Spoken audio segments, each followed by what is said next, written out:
Hello, welcome to another episode of the Rippling Pages podcast.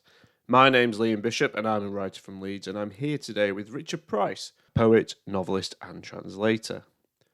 Richard grew up in Renfrewshire, Scotland, and published his first collection of poems, Tube Shelter Perspective, in 1993. Since then he's gone on to publish 9 more collections as well as a novel, a collection of short stories and several books of non-fiction. Price is adept at mixing lyrical and established poetic metres with more avant-garde techniques.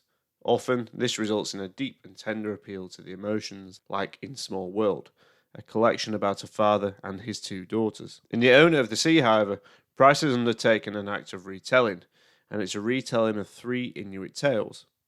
The tales feature metamorphosis, hunting, and the majesty of the natural world, told in verse which is, as Price writes in the introduction, very loose and yet tight, allowing context and a certain deadpan modernism, a surreal minimalism to accentuate the weight of each of the situations in which each of the central characters find themselves. Richard joined me from London. Can you just give us an introduction as to how you're brought to the attention of these Inuit tales and what it is that provoked you to retell them? Well, I came across the Inuit tales in a rather a roundabout way. I've worked for many years with an artist, Ronald King, who is a master of the artist book. And we've made books together since about 1999. And for some time, I think in the late 50s and early 60s, he was in Canada as an artist. And he came across the Sedna myth, which, if I can badly paraphrase, is about a kind of sea goddess. She is the spirit that you have to make sure is on side. Otherwise, you're going to experience famine. So she is responsible particularly for the sea creatures, the sea mammals in particular. She doesn't have any fingers. I'm not going to tell you why. She doesn't, that's part of the story. She doesn't have any fingers. And this myth, you can call it that. I hold these terms with tongs because they sound sort of anthropological. On the one hand, I want to hold that distance because I have that distance. It's not my culture. On the other hand, I want to say that there is that distance, and that's not really how it is. Ron was in Canada. He came across this myth, became very, very interested in it, but didn't find a way of making art. So this had obsessed him for about half a century. And then probably 6 or 7 years ago, he got in touch and said, I want to make another book. Can you provide maybe 6 lyric poems to tell part of Sedna's story? He pointed me to the book by Frédéric Legrand and Jarek Houston, which is called The Sea Woman, Sedna in Inuit Shamanism and Art in the Eastern Arctic. We made this beautiful book, edition of, I don't know, about 60 or 70, beautifully done by Ron in blind embossing, so just using the shadow to make the drawings, and my fragile lyrics floating on top in grey. But it was too late to stop. I got really, really interested in the Sedna myth and wrote many, many more poems expanding the brief to take in the fuller narrative of Sedna. You can't really get the full narrative of Sedna. There's all kinds of different stories. So I had to cut a line somehow, but it's a much, much bigger piece. And I sent them to my publisher for publishing in PN Review. And he was very, very enthusiastic. He published the whole sequence in that magazine, which was quite unusual. It's a really nice story of how it came to be, a story of a story, if you will. And it's the fact that these stories were found in some way. Did you have any kind of pre-knowledge of these stories or Inuit culture? No, I did not. Again, I stress that distance. People who know your poetry, or people who don't, will be used to seeing you kind of, experimenting with different styles. You're not afraid to I guess, go into the history of poetry and experiment and play around with different styles, different meters. Why don't you explain how you chose to construct these tales? Yeah, so I think the first thing I was thinking about was how all the poems would work together. So that there needs to be a kind of architecture for each sequence, and also an architecture for the whole book.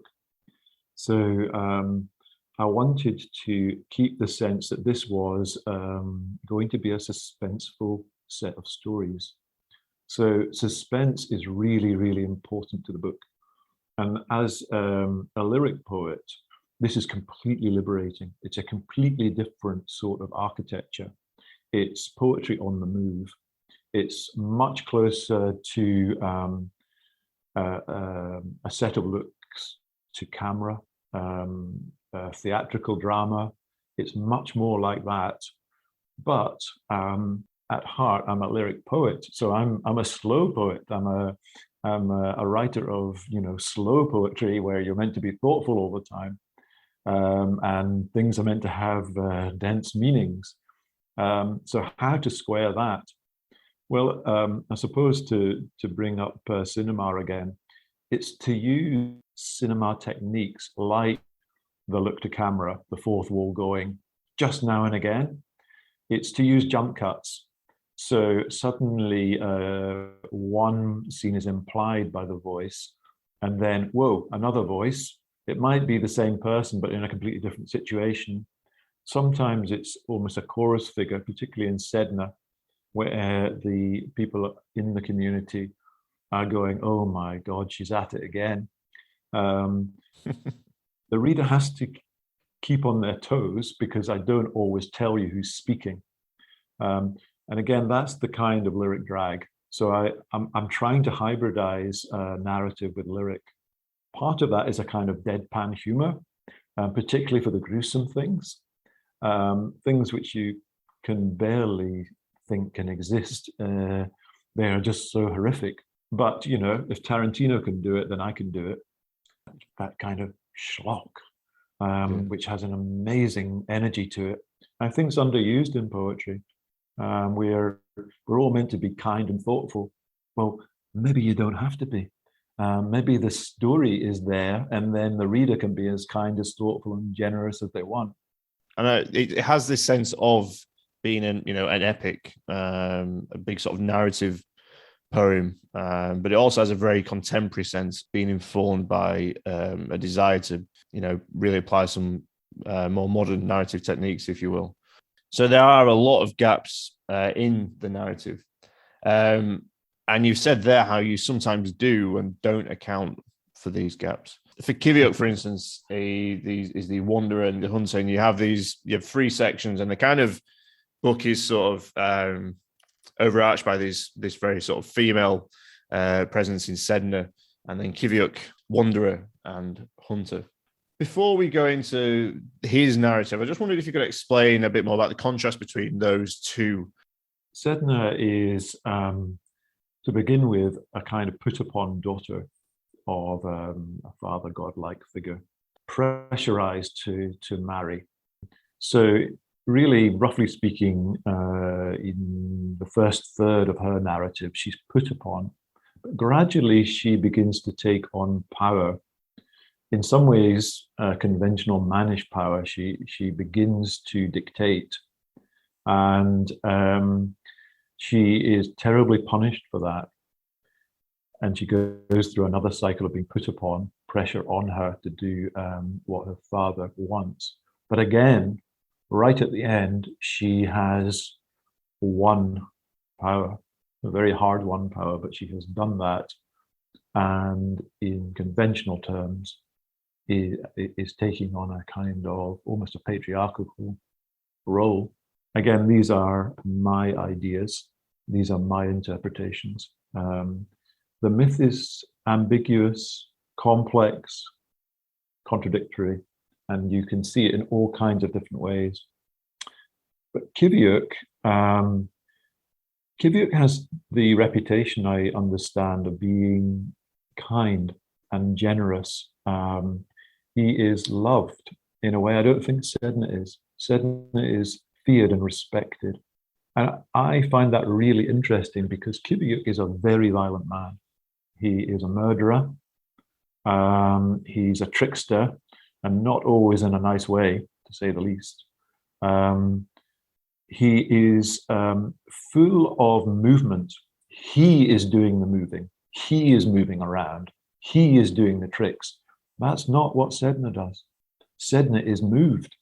She is literally transported across the ocean. Kiviuk commands the ocean, or at least the surface of it. So there is a really big contrast in that. And Kiviuk is learning. He's learning what relationships with women should be, and he's learning kindness and tact. And it's those sorts of things which he is best loved for. Even though he's a criminal of the worst kind, there is a kind of understanding that you can get through that and still be respected in an affectionate way. Yeah, that's so interesting. If you were to go on, if you were to Google now Kiviuk and Sedna, particularly with Kiviuk, you would get this, you get a Wikipedia, explanation for who it is, and it would be this kind of quite glorious, wanderer, hunter, the kind of classic archetypal fairy tale idea of a kind of a hunter and a male figure.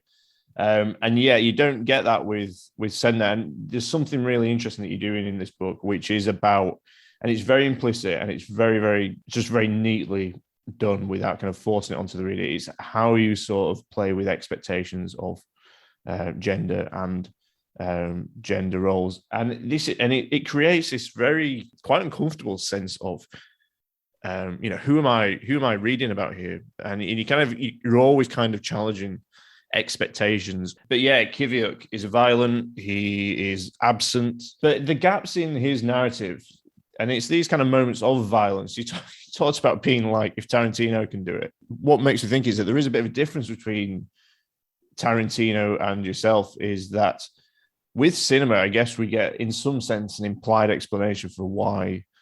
But with yours, sometimes we don't really understand the reasons for violence. I'm thinking there's in section 5, there's a poem called Needle, and then she took a long needle and pushed it into her daughter's ear, right into the brain.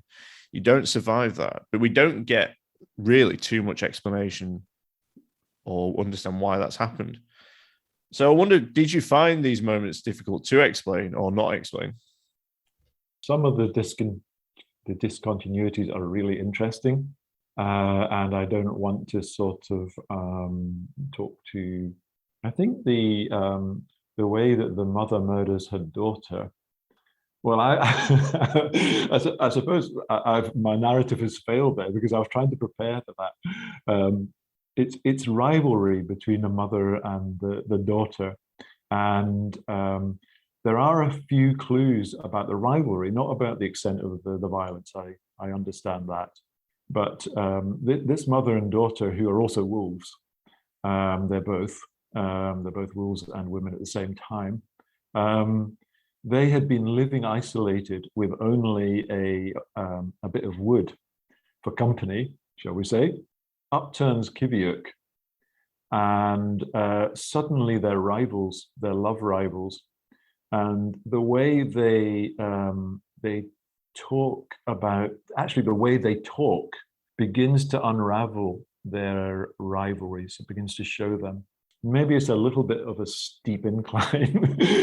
Again, completely open about how some people have not got what I wanted. And I think that's one case. Another case is quite a few people have said right at the beginning of the Kiviuk sequence that it's about Kiviuk and his grandmother. But it's not. Kiviuk is as the neighbor of the little boy whose grandmother is there. And I thought that was clear as crystal, and I quite like the lateral way that I introduced Kiviuk. But I think people have not really got that. Again, that's part of the risk that you take in writing very, very quickly. So the Kiviuk sequence was written extremely quickly, almost like a shamanistic experience.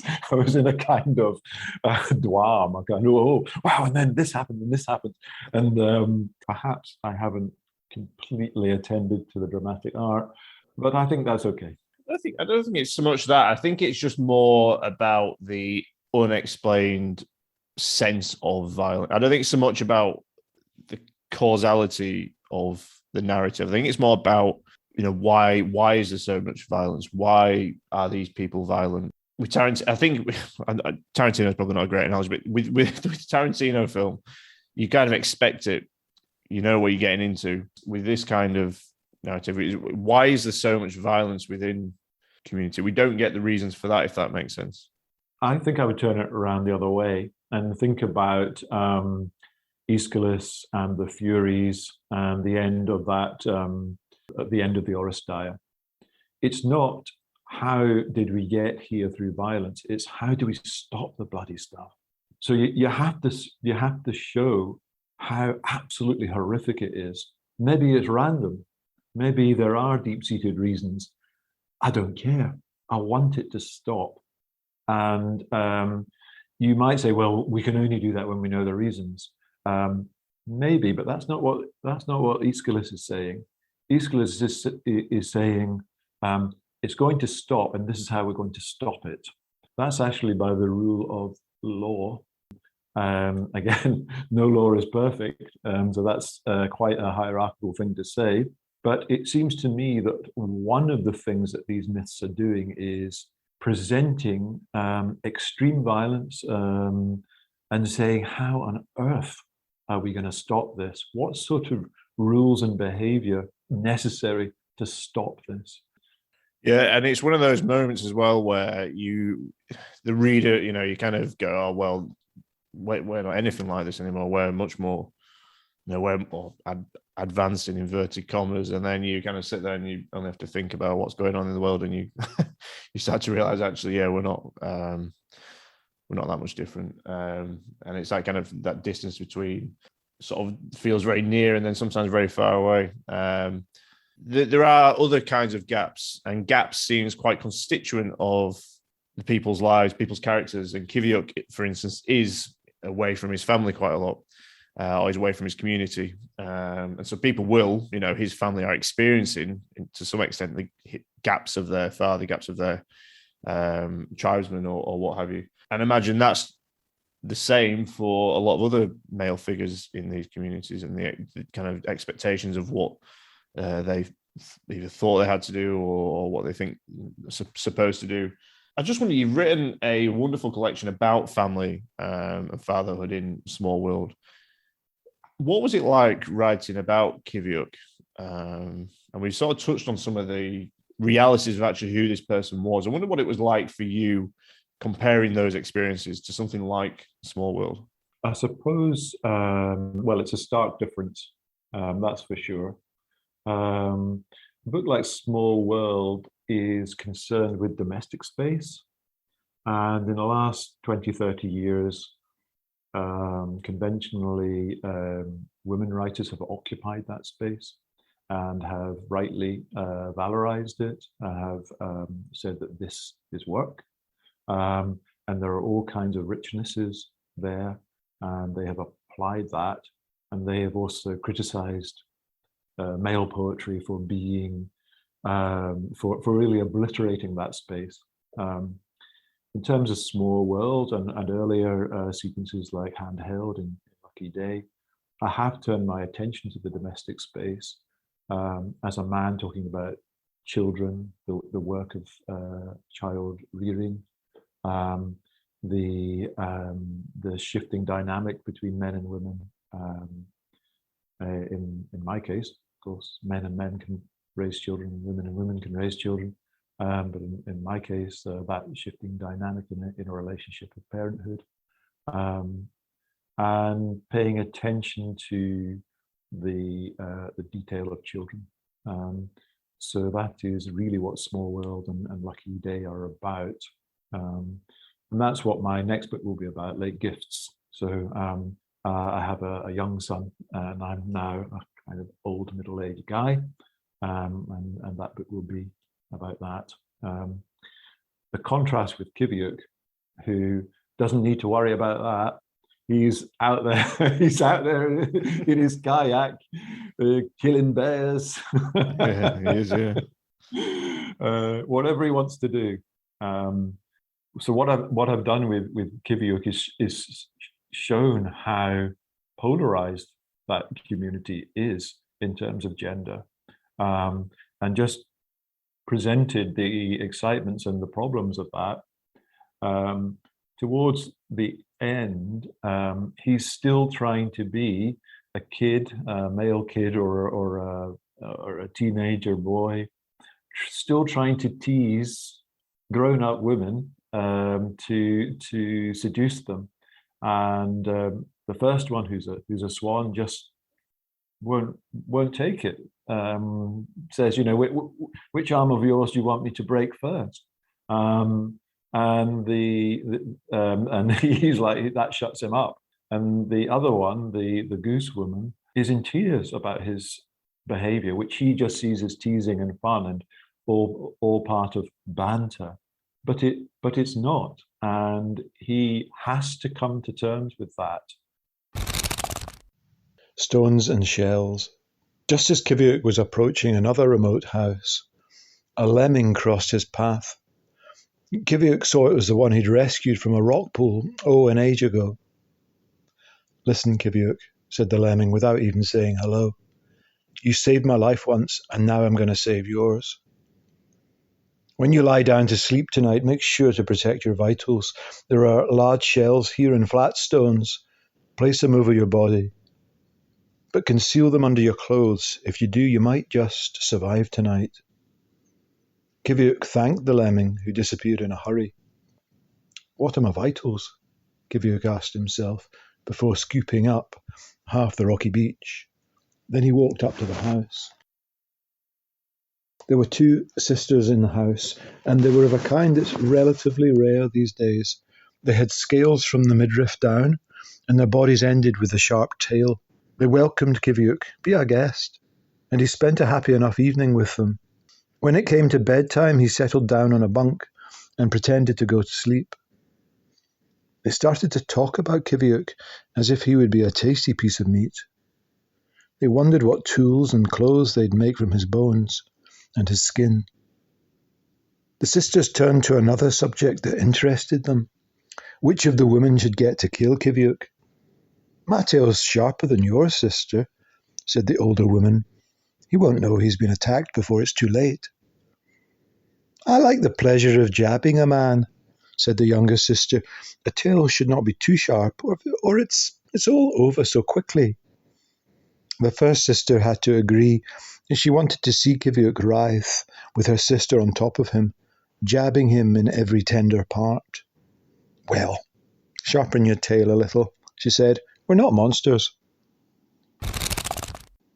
There seems to be this interest in, I don't call it restriction on space, a kind of an island space, a space that has boundaries. And you see, you've sort of gone through, especially in Small World, for instance, there was quite a lot of imagery from the sea. But is there a kind of interest in the island as an idea, as a metaphor?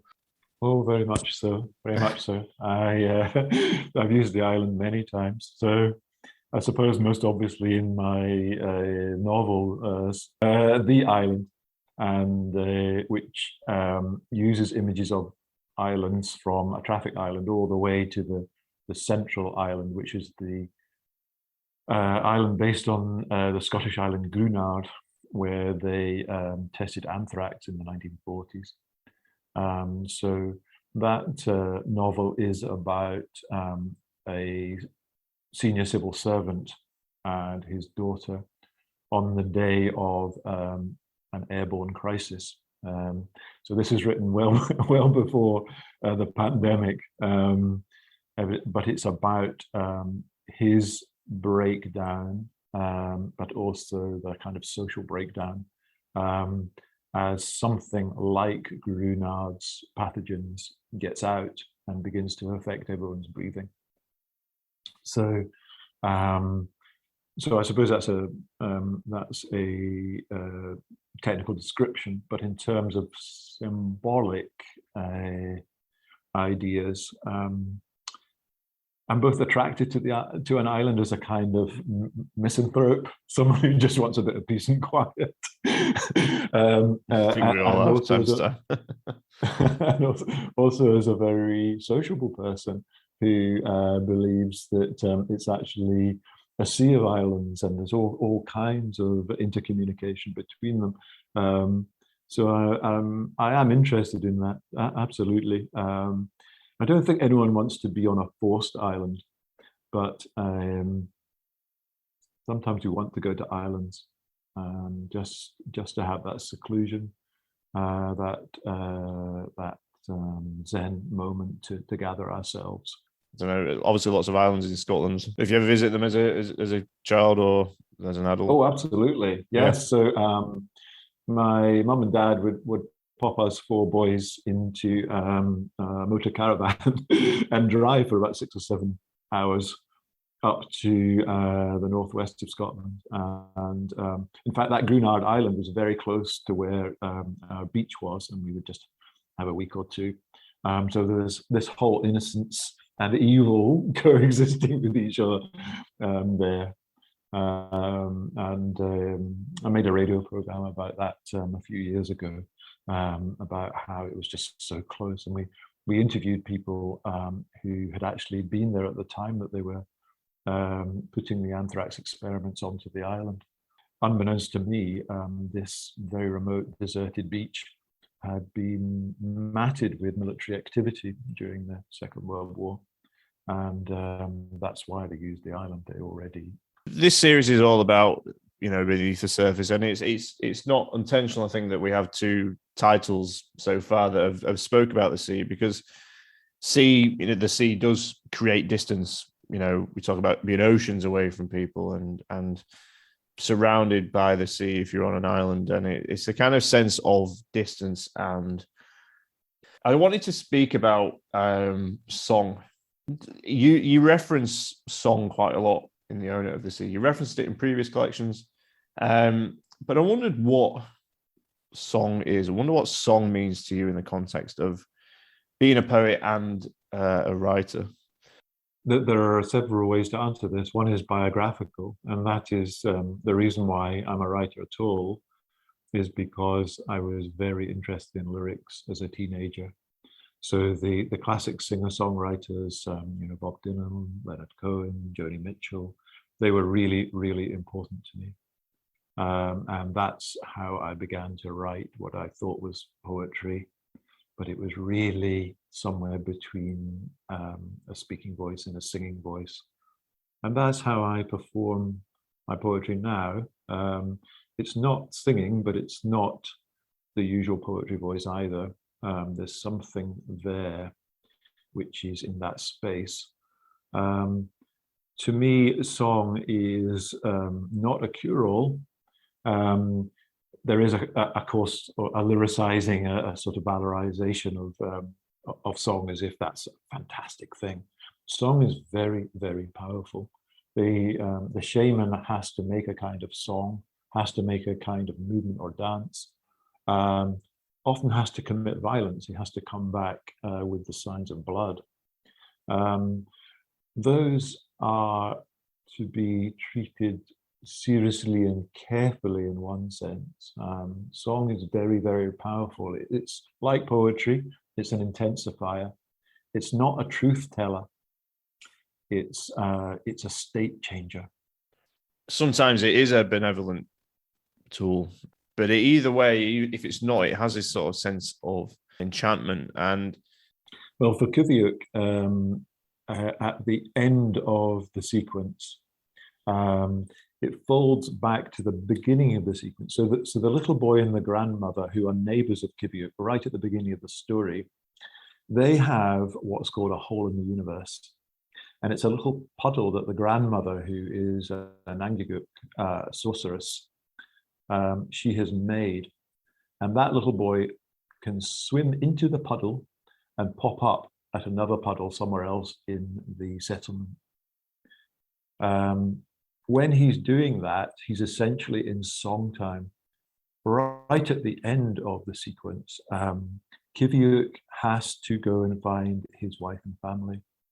And they are birds, so they can fly across all the islands to an island where they want to be.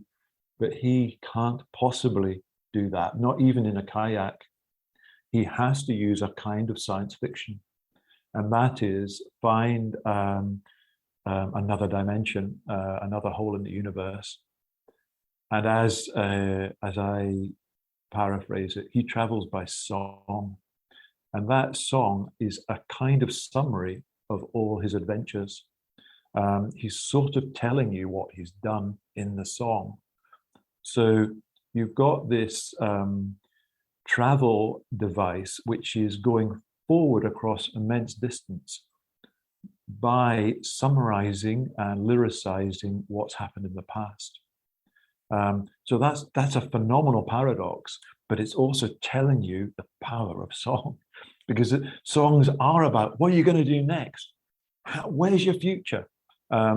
Even when they're telling very, very old stories, they're, as well as holding on to that, as well as being distorting historians, they're also saying, so what are you going to do now?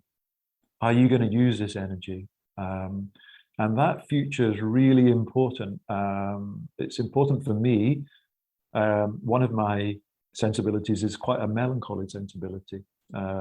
There's a lot of sorrow in my books, but there's also this sense of there is a future. I call it grim optimism, and we're going to get through this.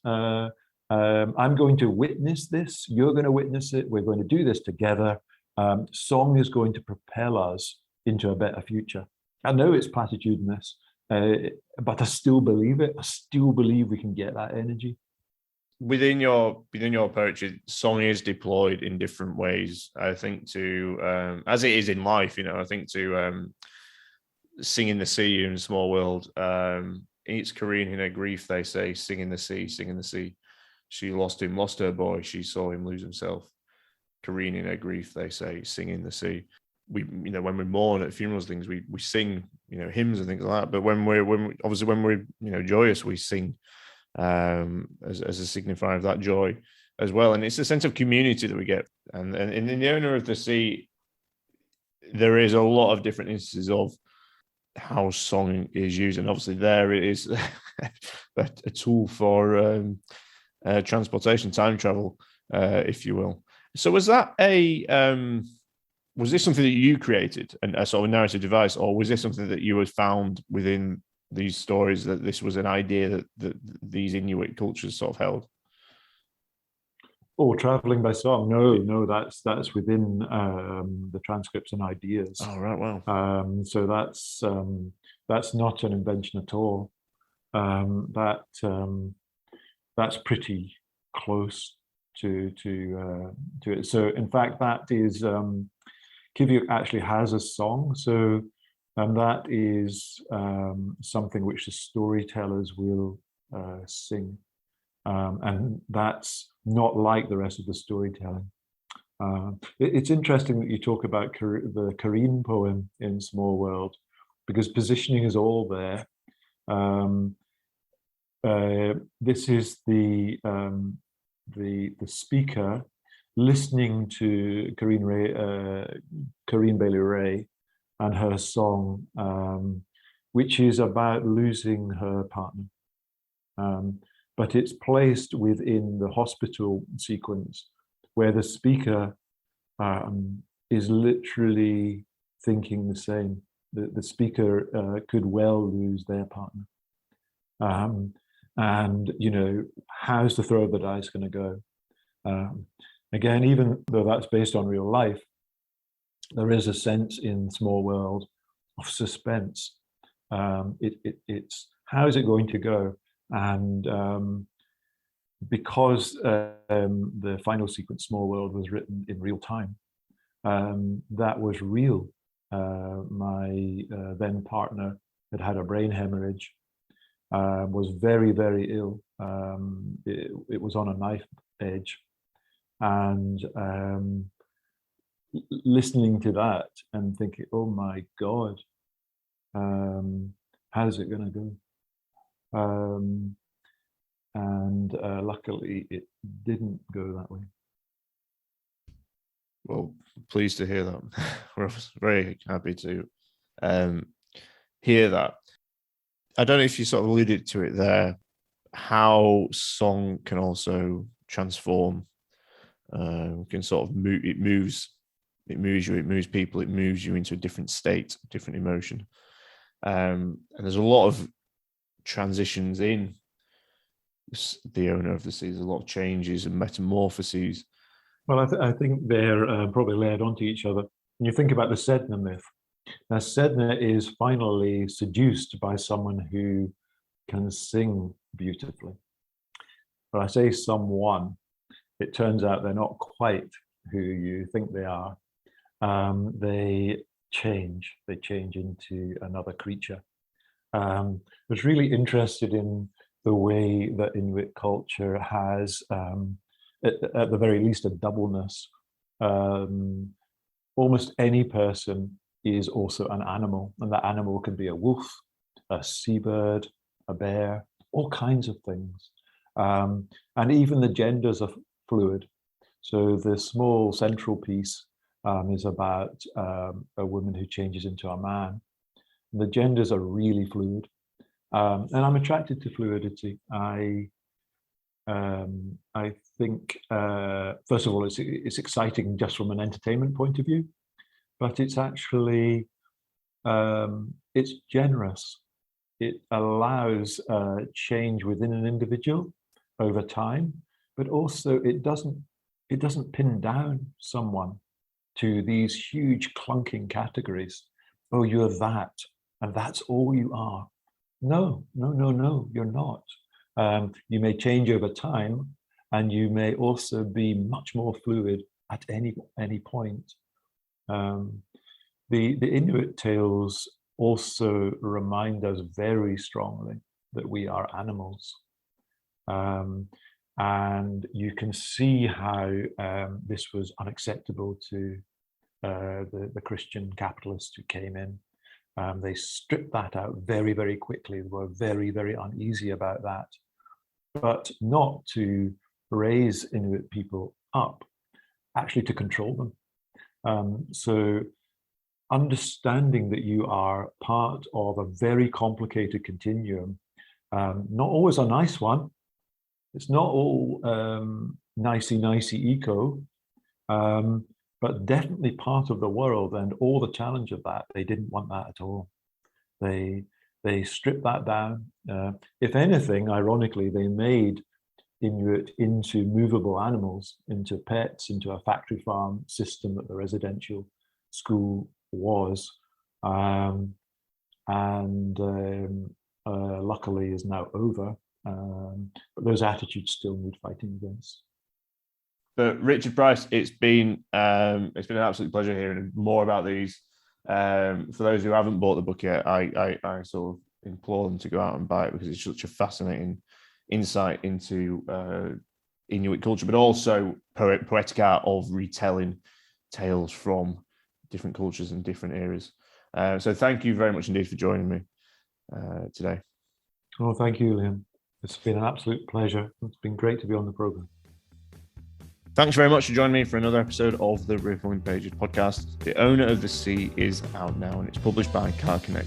Next time, I'm going to be joined by Sarah Schofield, and she's here to talk to me about her collection of short stories, Safely Gathered In, published by Common Press. See you then.